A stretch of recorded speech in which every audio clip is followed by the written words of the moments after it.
absolute classic from the Beatles and essentially a Paul McCartney affair, of course. Not a difficult song to play, really. We've got a capo on the 5th fret that renders a lot of the chord shapes quite high up on the neck, but it's not too tricky. And we've got a very cute, short 6-bar verse that repeats several times. It's the basis of the guitar solo too. Then there's a chorus section, and this intro figure that you just heard, that's the basis of the end of the chorus, and that reappears in the outro too. And that really is it. So let's crack on and look straight away at this intro section. Now, I'm using just the top 3 strings here. And on the intro, at least, he slides up from maybe the 3rd fret up to the 5th fret of the 3rd string. So I'm using my 3rd finger there. On the subsequent versions of this, where he plays this at the end of the chorus, I don't hear that slide, but first time, that's a signature sound, isn't it, of the beginning of this song.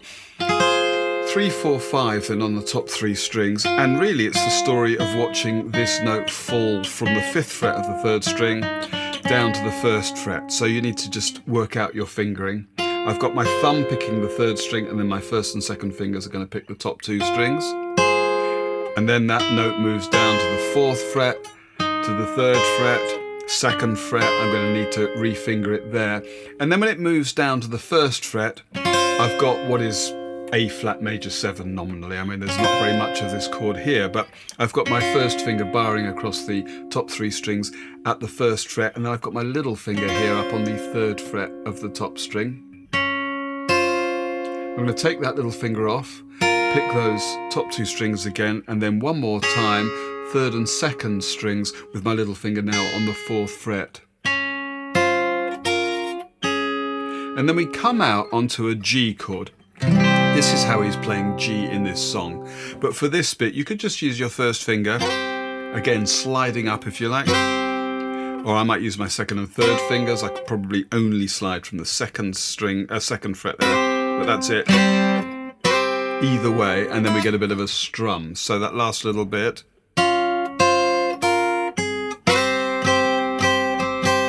Okay, let's have the whole thing slowly.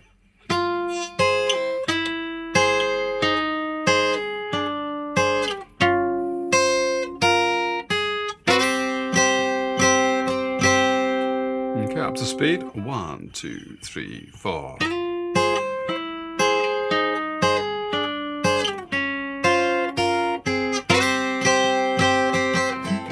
And we're into the verse.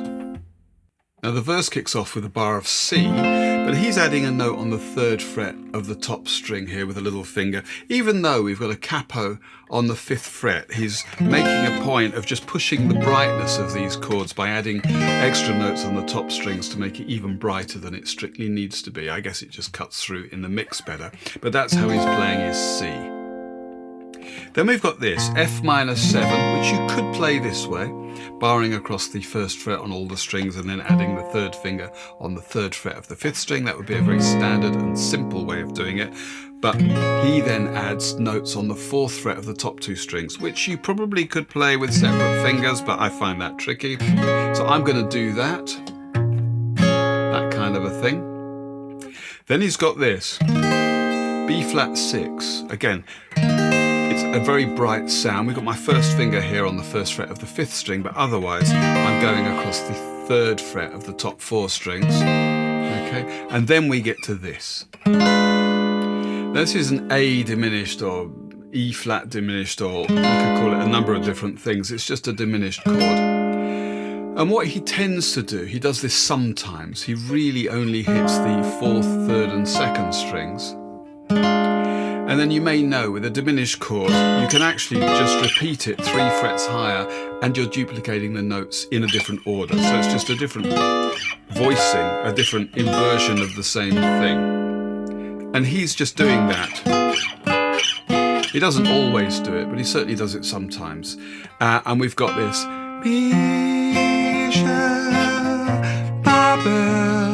These are words that go together. Now you could use all 4 fingers there and create the whole shape and then push that up like that and strum. Or maybe if you want to limit it to the 2nd, 3rd and 4th, you might be better off picking that, okay? For the rest of it though, in terms of strumming, I'm just boom chaka, which will see you through most of the rhythm here. I'm picking the bass note, so for C that's the 5th string, and then strumming down just on the top strings. Get a bit of contrast between the bass and treble with a little bit of swing. Chaka-donka, chaka-donka.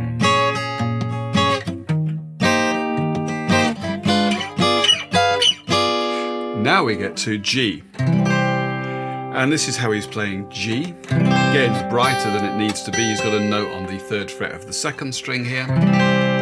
We play 2 beats of that, and then it's the same diminished chord again, and back to G for a bar, which you're going to strum. So the whole of the verse slowly. Michelle, my belle, these are words that go together well, my Michelle. Okay. The next verse is the same, but in French, obviously, and then we get into the chorus. So let's look at that now. Now we had 6 bars in the verse, which is an unusual number, and again 10 bars in the chorus is quite unusual, but I'm sure McCartney knew what he was doing. 2 bars of C minor to start us off, which is an A minor shaped bar at the 3rd fret. And now I'm going to do this. This is E flat 7. That's a long way up the neck, but it's not too tricky. If you think of a C chord to which you're adding your little finger on the 3rd fret of the 3rd string, that's a C7, and you're just going to push that up until your first finger's at the 4th fret, which is actually the 9th fret of the guitar if you disregard the capo. We have that, and you've just got to be careful you don't want to hit that top string. Keep the 3rd finger where it is, and you'll be able to bar across here at the 4th fret for an E-shaped bar chord to make A flat. That's going to move down a fret for G, but you're going to take your little finger off, so that's G7. And if you wanted to add that on the 6th fret, that little finger there is going to give you a bit more brightness for another bar, and then back to C minor. See if I can sing that. It's going to be a bit high. I love you, I love you, I love you. That's all I want to say, until I find a way. I will say the only words I know that you'll understand. Okay, so we finish off obviously with our intro figure again, and that's pretty much all there is. Let's look at the guitar solo now, and then perhaps we'll fit everything together. As to who played lead guitar on this song, I don't actually know. I mean, you'd think it would be George. Certainly sounds like George's guitar, but Ian MacDonald, in his excellent book, he reckons McCartney played everything. He goes so far as to say, if it wasn't for the backing vocal contributions of George and John, this would have been the first solo project by a Beatle. Great book, by the way, if you're a wannabe Beatles nerd. Elsewhere, though, I've heard people swear blind that it was George, and then apparently there was a kind of an in-joke that everybody had their capo on the 5th fret, so I don't know. I'm going to give you this with the capo on the 5th fret, and then I'll play it as I did on this guitar for the backing track without the capo, a more conventional way, and it would be like this. I'm going up to the 6th fret. I could go onto the 1st fret of the 3rd string, but 6th fret, because there's a bit of a slide off that down to the 1st fret of that string.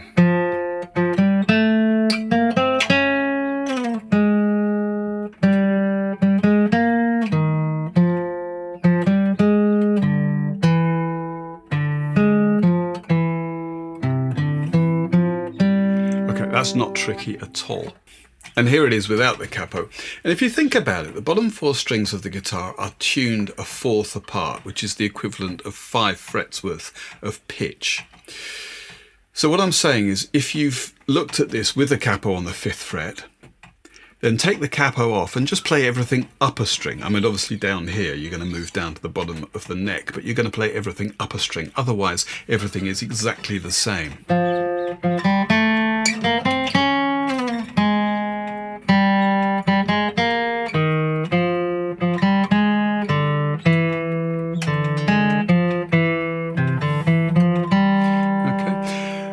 And in the outro, that figure comes in again. The guitar solo is on the form of the verse, and the outro is the verse form to fade with our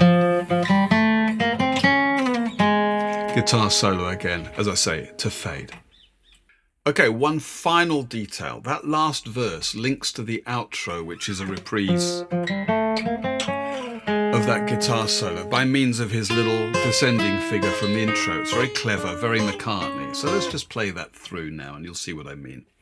Michel, ma belle, sont les mots qui vont très bien ensemble, très bien ensemble. And I will say the only words I know that you'll understand. My Michel. Okay, that's everything. The form of the song is intro, verse 1, verse 2, chorus, verse 3, chorus, guitar solo, which is on the form of the verse, into another chorus, and then a final fourth verse, and that takes us with that little linking passage into the outro. If you'd like to buy my sheet music, it's all beautifully and precisely written out, and it matches everything that we've done on here, and of course it matches the original recording exactly too. I just want to thank Galeazzo Frudua, who on his channel, The Beatles Vocal Harmony, does a breakdown of the backing vocals for this song, and it's great. He does each part individually, and frankly I've just swiped them, so grazie mille a voi. With a bit of pitch correction and fingers crossed, I've created my own version of that. So yeah, thanks for watching and hopefully see you on the next one. A 1, 2, 3, 4.